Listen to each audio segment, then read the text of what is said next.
This is Rachel Goes Rogue.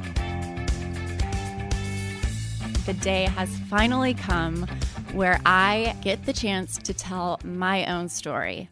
In my words, the good, the bad, the ugly, all of it.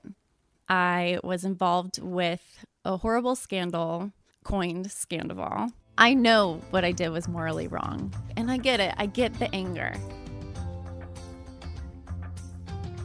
It feels really good to be back in LA since everything blew up. This is the place that I grew up, so it feels like home. It's warm. I'm seeing some of my friends that I haven't seen in a very long time.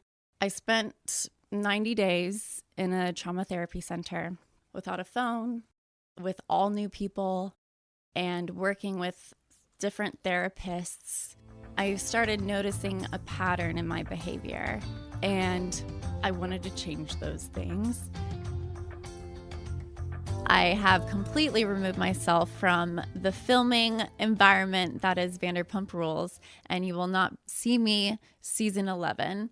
I already made a mistake by returning to season 10. Looking back at that season, I was at my lowest of lows. Filming Vanderpump Rules after breaking off an engagement with James. That was my first mistake because I should have taken the time to heal and find a therapist, and I did the right thing by having a no contact policy with James, but when we're working together and filming together and he's flaunting his new girlfriend that he met 3 weeks after I ended the engagement, that hurt. And there were so many questions running through my mind. Like, did he ever really love me? How is it possible to love someone and then get over them so quickly? I was drinking a ton season 10. And this is not an excuse. I'm just point blank, like, I was not in a good mental space. And in knowing that, I'm learning from my mistakes. Looking back and seeing how much pain I was in, interacting with James on camera and seeing his new girlfriend, I could only imagine the pain I would cause by filming in the same environment with Ariana. Because being involved with somebody's boyfriend while they're still in a relationship is a huge betrayal and so painful as it is.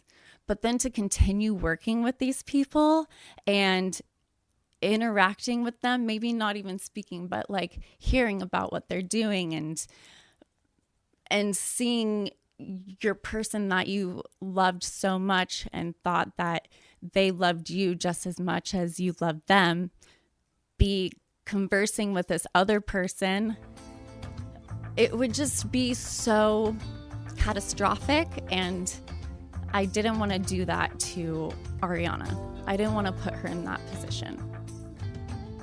With the cast, I don't have many boundaries, but physical violence is crossing a boundary for me. And if you assault me, I will cut you out of my life. I haven't heard from any of them, and I don't really necessarily want to hear from any of them, except for Tom did send me a happy birthday message on my Instagram via comment, and he couldn't have reached out to me via text because I blocked him the day that I got my phone back after treatment. But he could have DM'd me instead of making a public comment. And I've been thinking about that a lot. And I think for him, because I'm just trying to put myself in his shoes, like, was he doing this to be like spiteful, or was he doing this to be like, I want the best for you? Because it seems like it could go either way. It was a hard process for me to completely cut him out of my life, because the story I would tell myself about our relationship that we had, it seemed so special and it seemed so real. But when you look at the cold, hard facts and write them down on a piece of paper and see all of those red flags clear as day, that will break you out of your denial.